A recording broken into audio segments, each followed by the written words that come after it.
Estamos começando mais um vlog aqui da mestranda, que tá sofrendo para entregar uma dissertação, porque atrasou, né? A bonita atrasou, é culpa dela.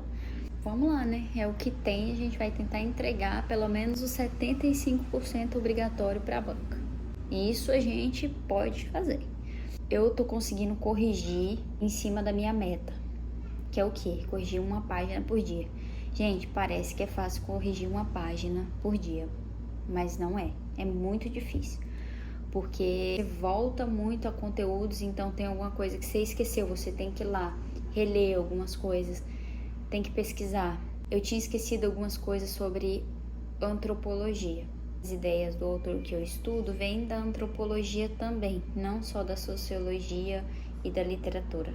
Então eu falei, poxa, preciso relembrar um pouco sobre antropologia. Então tive que assistir uma aula muito maravilhosa que eu achei no YouTube, um achado mesmo, sobre um aulão de antropologia. Sim, foi maravilhosa essa aula, me abriu a mente, eu lembrei de tudo que eu tinha lido já há um tempo atrás sobre isso.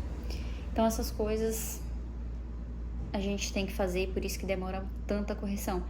Fora que a gramática, né? Então a gente, como eu tô muito tempo na literatura, estudando a literatura, a gente esquece um pouco as regrinhas gramaticais.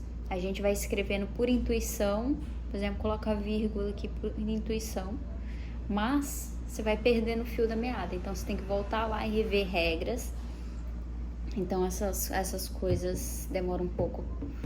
Meu primeiro capítulo, aliás, segunda sessão, eu analiso uma análise do Cândido sobre esse livro aqui, ó, que é o Memórias de um Sargento de Milícias. Ele vai analisar esse livro e daí eu vou analisar a análise do Antônio Cândido para ver se está pertinente com o que ele propõe. Então eu voltei a reler esse livro, assim, eu já tinha lido. E, gente, esse é um livro de 1852 e é um livro muito engraçado. E essa versão aqui, ela é muito linda. Eu achei muito linda, olha. Ela é muito completa. Tem explicações, quando tem uma palavra muito difícil, explica aqui do lado, olha. Tem ilustrações, eu adoro livros com ilustrações. Adoro, olha que coisa linda. Então assim, voltei a reler porque eu não tava lembrando de algumas partes da história.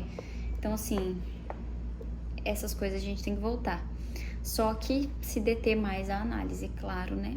Porque é o meu trabalho. Eu comprei também, pra estudar à noite, uma velhinha muito cheirosa. E ela vem escrita aqui, acredite.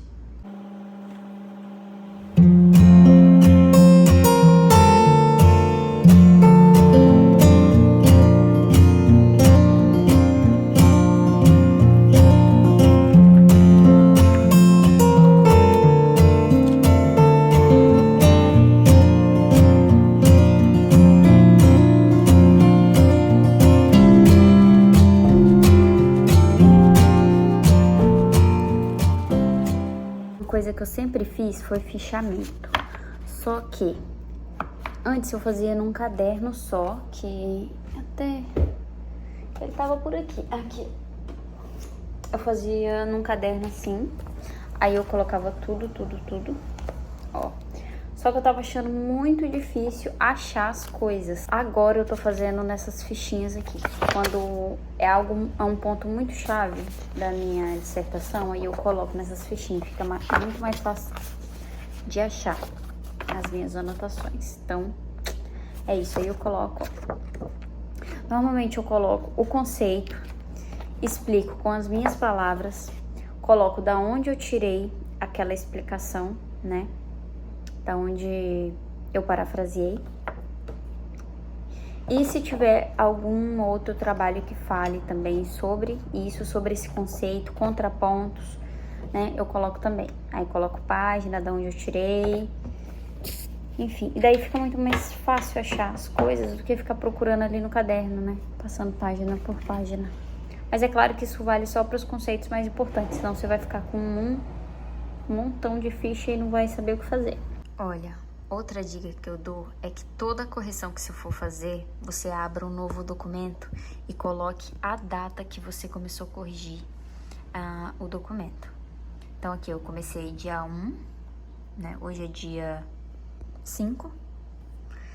E, por exemplo, se eu for corrigir pela terceira vez esse documento aqui, eu vou abrir um outro documento e vou colocar, no caso, a data 6. Porque daí você não se perde nas correções. E, por exemplo, quando você está corrigindo, às vezes você tem umas ideias e depois você apaga. Aí você acaba perdendo informações importantes. Aí quando você deixa outros documentos, por exemplo, aqui, ó, tá vendo? Eu deixo todas as versões corrigidas abertas. Aí, por exemplo, nessa versão tá de um jeito, nessa versão tá de outro. E assim eu vou comparando algumas coisas. Eu também deixei aqui a introdução para eu ir verificando e o capítulo 2.1, que daí eu vou vendo se eu tô repetindo alguma coisa da seção 1 ou não, ou da introdução, entendeu? Outra coisa que eu faço também é deixar aberto todos os arquivos que eu tô usando para estruturar a sessão. Então, por exemplo, eu tenho dialética, por exemplo, o ensaio do Antônio Cândido. Eu tenho físico, porque eu gosto de ler físico, mas eu também deixo aqui caso eu queira pegar alguma citação direta para colocar no trabalho. Então, eu já deixo aberto. E todos os textos que eu vou usando, eu vou deixando aberto para se caso eu precisar voltar. É claro que isso aqui não é muito legal, né? Deixar um monte de aba aberta. Mas eu também deixo uma aba aberta para eu pesquisar os sinônimos e as palavras. Eu sei que esses aqui não é muito bom. O texto tem que ser o mais enxuto possível, que é ser claro e objetivo. Então, se uma palavra tá ali, ela tem que ter o porquê. Não pode ser uma palavra ali boiando sem fundamento. Então, por exemplo, a gente não usa muito adjetivos, nem advérbios, só se for extremamente necessário. Então, assim, são coisas que a gente evita. Locuções verbais, né? Que é o que? Usar 2, 3 verbos para dizer uma coisa só. Por exemplo, nós vamos estar ligando, que é muito coisa de telemarketing, né? Ligaremos. Você só precisa de um verbo. Entendeu? Então, assim, a gente evita essas coisas porque deixa o texto um pouco pesado. Deixa o texto chato de ler. Não que a minha escrita seja lá aquela maravilha. Inclusive, tem muitos desses problemas de redundância. É uma coisa que eu tô sentindo muito agora nessa sessão 2.2. Porque parece que eu tô sempre repetindo a mesma coisa. Isso vai cansando até quem tá escrevendo. Imagina quem tá lendo. Então, assim, tem que voltar e ver o que eu tô repetindo, por que eu tô repetindo tanto algumas coisas. Não só aí a repetição de palavras no mesmo parágrafo. Então, isso deixa o texto chato. Então, tem que ser uma coisa bem enxuta, mas não um texto seco, entendeu? Isso demanda tempo. O texto, ele é um diamante, você tem que ir lapidando. Por que isso acontece com frequência, né? Essas repetições, porque a gente vai cansando. Quanto mais a gente escreve, a gente vai cansando, não vai percebendo o que a gente está escrevendo. Por exemplo, quando você volta num segundo dia, naquele parágrafo, ou naquele texto, você vai ver que, peraí, o que eu estava escrevendo? Peraí, que tanto de repetições é essa? Que você não percebe quando você está cansado, você não percebe os erros. Isso é fato. Então, uma coisa importante também é deixar o texto dormir, que é o que os nossos professores sempre falam pra gente, né? Deixa o texto ali de molho um pouquinho, depois você volta e lê. Porque quando você tá cansado, você não vê. Ou, uma dica muito legal que foi meu orientador que deu, é o que? Quando você não tá percebendo mais os erros, você vai imprimir esse texto. E aí você vai pegar ele físico e vai fazer correção, como os astecas faziam, a lápis. Ali você vai ler e isso dá uma sensação que você tem mais controle sobre o texto. Você consegue perceber algumas coisas que, por exemplo, no computador você não percebe. Isso é incrível. Essa é uma dica para fazer quando você termina, por exemplo, um capítulo ou dissertação, tá pronta, vai lá e imprime ela inteira e faz a correção a lápis. Eu falei no outro vlog que eu tava lendo A Redoma de Vidro. Lembra que no primeiro vlog eu saí com a colega? Naquele dia eu entrei para um clube do livro e por isso comecei a ler A Redoma de Vidro. Primeiro porque eu não tô lendo gêneros muito diferentes por causa da minha pesquisa. Então, eu tô lendo muito literatura brasileira. Eu queria sair um pouco disso e eu comentei com ela. Ela falou, não, vamos participar do Clube do Livro. Aí você lê gêneros diferentes, mais literatura contemporânea. E daí o contraponto, que eu falei pra vocês, que eu tô lendo Memórias de um Sargento de Milícias e A Redoma de Vidro. Então, são 2 livros totalmente diferentes, de um lugar diferente, e se passam em cenários diferentes, um sobre uma perspectiva de uma mulher, outra de um homem.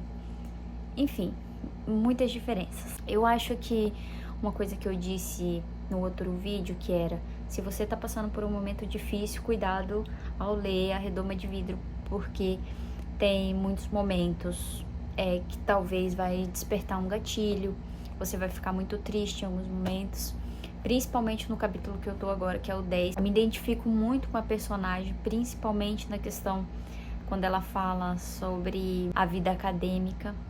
Então, assim, a gente passa por esses momentos reflexivos, porque a gente fica muito tempo sozinho. Então, assim, me identifico muito. Ao mesmo tempo, eu tô lendo um livro muito bem humorado, do Manuel Antônio de Almeida. Eu acho que esse livro é muito engraçado, mas é claro que depende do tipo de humor que você gosta, né? Então, assim, eu dou muita risada com Machado de Assis, por exemplo, aquela risada sarcástica, sabe? Esse aqui, o humor é mais voltado pra figura do malandro mesmo, aquele cara, principalmente ele que lembra um pouco o Carioca, porque se passa no Rio Joanino. São livros tão diferentes e que talvez você lê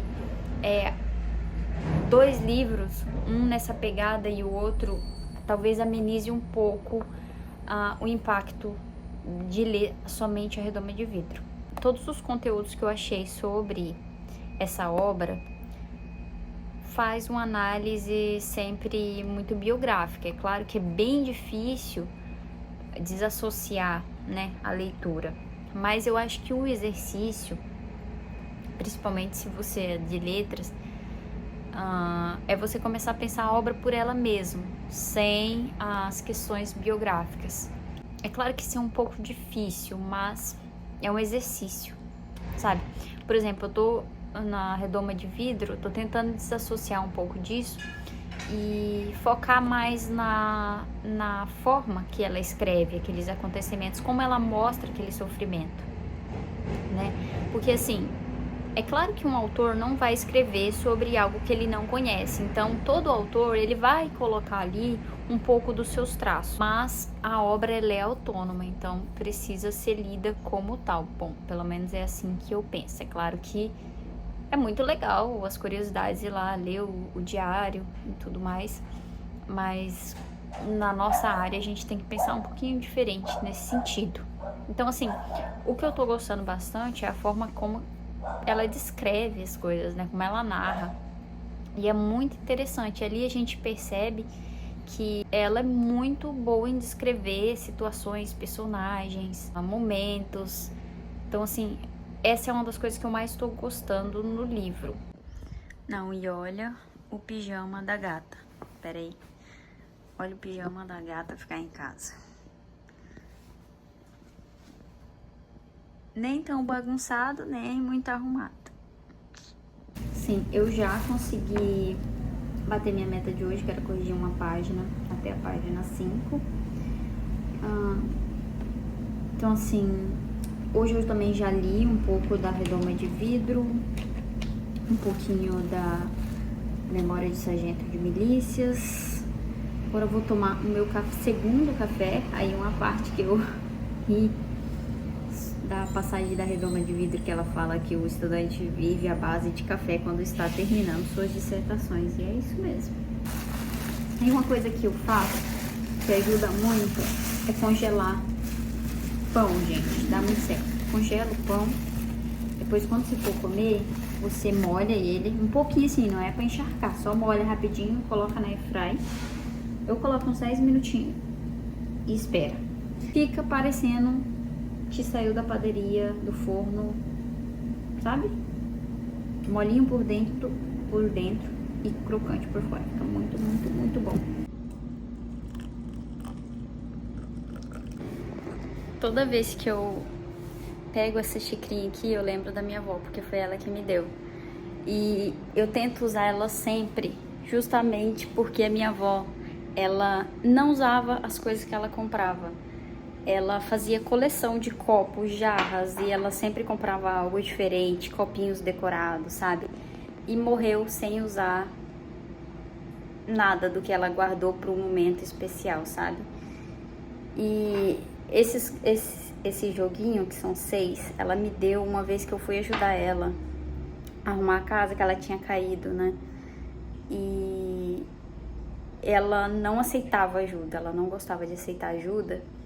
E nesse dia ela queria me pagar de alguma forma o que eu tinha feito na casa dela e tudo mais. Aí ela me deu esse joguinho que tava, tipo, lá no fundo, guardadíssimo. Então, assim, era muito, muito, muito importante pra ela. E é isso. Só uma reflexão, assim, de não fique guardando as coisas pra usar depois, em momentos especiais, porque esses momentos podem não chegar. Então, assim, o momento especial é hoje. Vamos tomar café na xícara bonitinha hoje. Não, vocês percebam que eu gosto muito de plantas. Mas olha o tamanho dessa aqui, ó. Ela tava aqui, essa parte aqui. Ela tava aqui, assim. E olha o tamanho que já tá. E eu tô colocando ela assim. Eu amo plantas. Principalmente essas assim, ó. Que elas vão se ramificando. É rasteira, né? Plantinha rasteira. Inclusive eu tenho que tirar uma muda dela. Aí eu tenho outra aqui. Essa aqui também tava bem grandona e eu puxei ela pra cima e coloquei a raiz pra ela grudar lá em cima. Aí tem esse Jorge aqui, tem outro lá fora, bem grandão. E tem um bambu ali que eu ganhei da minha amiga, que é muito bonitinho. Só que eu acho que esse pote tá ficando pequeno pra ele, que ele tá começando a crescer demais. E olha como fica. Tô segurando aqui no pano porque tá muito quente. Muito, muito quente. Ó, fica molinho por dentro. E bem crocante por fora. Vou descansar um pouquinho e vou procurar algum documentário pra assistir. Eu queria falar, eu assisti 3 documentários muito interessantes por esses dias, assim, que sempre quando eu pego um descanso eu tento assistir um documentário, porque eu gosto pra caramba. Então, assim, assista o que tu gosta e que não seja muito longo, assim, nas suas pausas longas de 2 horas, aí tu assiste pra depois voltar, né, ao trabalho. Mas não tente assistir série, senão, assim, se você não tem autocontrole, é um pouco mais difícil. Agora, se você tem controle, assiste um episódio e volte, né? Ah, tá. Sobre os 3 documentários que eu assisti, um é sobre Amazônia Eterna, é o nome do documentário, tem na Netflix. Eu achei muito legal, principalmente para entender um pouco dos pontos da antropologia. Assim, é claro que não é só sobre isso, né? Mas é muito interessante. Eu assisti também, eu acho que é Momentos Finais. Eu não vou lembrar certinho agora, mas é do Antônio Cândido, dos últimos escritos dele, né, no diário. E é muito, muito emocionante o jeito que ele fala, gente. Da Gilda, que é a esposa dele, era a esposa dele? Era não, né? Assim, é muito lindo. É muito lindo. Ele fala que uma das maiores conquistas dele, uma das coisas mais importantes que ele fez na vida, foi ter casado com ela. Gente, é lindo o jeito que ele fala da escrita dela. Esse cara é diferente, ele é diferenciado, tá? E o outro que eu assisti é Utopia Tropical, que tá na mesma plataforma que esse do Antônio Cândido. Qual que é a plataforma? Também não vou me lembrar, porque minha cabeça não tá muito legal. Ai, gente. Não vou lembrar, mas é uma assinatura extra da Prime. Sabe aquela assinatura extra? Então, eu tive que assinar, principalmente porque eu fiquei muito curiosa com esse documentário do Antônio Cândido, que é o crítico que eu estudo. Mas assim, se você procurar lá, Últimos Escritos, Antônio Cândido, é de 2024. Eu não sei se é esse título, mas é algo assim. Ah, só um adendo que eu queria falar, que a minha pele melhorou muito, mas foi porque eu diminuí a quantidade de leite que eu tava tomando. Então, assim, tava tomando muito, tipo umas 3, 4 xícaras no dia de café com leite. Tava me dando espinha, olha só, já sumiu tudo. Ainda bem, né? Olha, achei um documentário aqui, ó. Parece interessante. Os Segredos dos Neandertais. Aí eu lembrei que uns 2 meses atrás eu tava lendo esse livro aqui, ó. Tá até com algumas marcações. Eu parei na página 94. Nossa, eu aumentei demais a câmera. Eu parei na página 94. Deixa eu colocar aqui pra entender. Que é essa aqui, ó. Uma breve história da humanidade. Vamos ver se conversam algumas coisas, né? Claro que eu não terminei, preciso terminar. Mas ele é muito interessante, achei a linguagem bem tranquila, bem gostosa de ler, bem fluida, assim, e muito interessante para entender a evolução humana.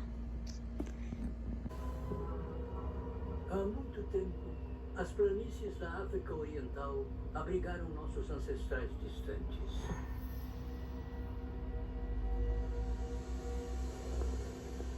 Por razões perdidas no tempo, alguns desses ancestrais decidiram partir e rumar para o norte. Essa é uma coisa que eu tava vendo ali no documentário que eu achei muito interessante. É o quão a gente tem a capacidade de interligar assuntos diferentes, né? Eu, pelo menos, sou assim. Eu acredito que todo mundo é, né? Independente do que eu esteja assistindo, vocês viram que tem, é bem diferente do que eu... Não bem diferente, mas... não é especificamente o que eu estudo, mas que tem inter-relação. E quanto mais você estuda, mais você percebe que as áreas estão interligadas. Eu tava vendo ali que descobriram que os neandertais, né, diferentemente do que acreditavam, né, que eles não eram tão sensíveis e menos intelectuais, vamos dizer assim, em comparação aos sapiens, né? Com as novas escavações, descobriram que eles eram, sim, sensíveis, pessoas sensíveis. Isso porque descobriram duas coisas. Primeiro, até onde eu assisti, não terminei. Primeiro, descobriram em um dos ossos, né, do corpo, tinham fraturas que, assim, não foi curada sozinha. Então, isso mostra que outras pessoas daquele grupo tiveram que cuidar dessa pessoa. E isso mostra um traço muito importante de humanidade. Tem até uma socióloga ou antropóloga, não lembro agora, que ela é americana, ela fala que um dos maiores traços de humanidade é o fóssil de uma pessoa que teve o fêmur fraturado e suturado. Ou seja, uma fratura dessa proporção precisa de que alguém cuide dessa pessoa, né? Imagina, uma pessoa com uma fratura no fêmur não consegue andar, caçar, no caso, né, dos neandertais. Alguém teve que carregar, alguém teve que levar comida para essa pessoa, alguém teve que cuidar mesmo daquele ferimento. Então, isso mostra um traço de humanidade, ou seja, os neandertais, eles eram, sim, sensíveis, né? Eles tinham a empatia, de acordo com essas novas escavações. E outro traço que encontraram foi pólen em uma das covas desses neandertais. Isso demonstra, assim, não pólen só de uma planta específica, mas de várias. Isso mostra que tinha algum ritual por trás, alguma questão até mesmo religiosa, né, por trás desse enterro, como se fosse um funeral, sabe, mas não é um funeral. Então isso mostra outro traço, né, de humanidade. Agora, ligando com o que eu estudo, me lembra muito um ensaio que eu trabalhei com os alunos da universidade, quando eu estava estagiando para o mestrado mesmo, que eu levei o ensaio O Direito à Literatura, que o Antônio Cândido vai falar sobre esse potencial humanizador da literatura e também a literatura como um direito humano. Que ele vai falar que não basta a gente ter como direitos fundamentais comida, roupa, casa, mas também o direito à literatura, porque o ser humano, ele necessita em si da efabulação, ou seja, a gente precisa de histórias, a gente precisa contar histórias, a gente precisa absorver histórias, né? Isso mostra, por exemplo, na fofoca, né? A gente precisa de um enredo, sabe? Pra viver, e ele vai teorizar isso. Eu não sei se eu tô falando besteira, tá? Mas assim, pra mim, essa descoberta do pólen e que mostra que os neandertais já tinham uma certa espiritualidade, já tinha algumas crenças, mostra também comprova, né, esse ponto do Antônio Cândido sobre o ser humano necessitar de efabulação. E assim, quando eu falo de humanizar, não tô falando no sentido de se tornar bonzinho, sabe? Quando eu falei que a literatura humaniza, tem esse poder de humanizar, não é nesse sentido. É no sentido de que ela mostra as contradições humanas. Então, assim, ela mostra tanto quanto uma pessoa boa pode ter ações ruins, quanto uma pessoa ruim pode ter ações boas. Entende essas contradições? Isso mostra que somos humanos. E o interessante de fazer vlog é que você se sente menos louco por ficar falando sozinho em casa, sabe? Porque eu me sinto mais ou menos isso. Mas ao mesmo tempo eu também me sinto em uma videochamada, assim, com amigas que eu não conheço. As minhas 3 amigas do YouTube. Voltando ao nosso assunto, né, mais denso, eu até lembrei que esse livro aqui, ó, ele fala sobre a ficção, que nós necessitamos de acreditar em alguma coisa. Aí mesmo que você fala, mas eu não acredito em mito, eu não acredito em religião, eu não acredito em nada. Acredita sim, porque você acredita no dinheiro. O dinheiro não existe, você sabe disso, né? É só uma invenção. Então, assim, ele fala disso, da ficção, por exemplo, das empresas. A empresa não é uma pessoa, né? Ela é uma ficção também, não deixa de ser. Você tem que acreditar que ela existe, né? De alguma forma. E você só consegue isso por meio de uma historinha, né? Assim como o dinheiro, que é papel. Agora não é papel, né? Agora é números, porque você só vê números. As relações humanas dependem da ficção, em todos os sentidos.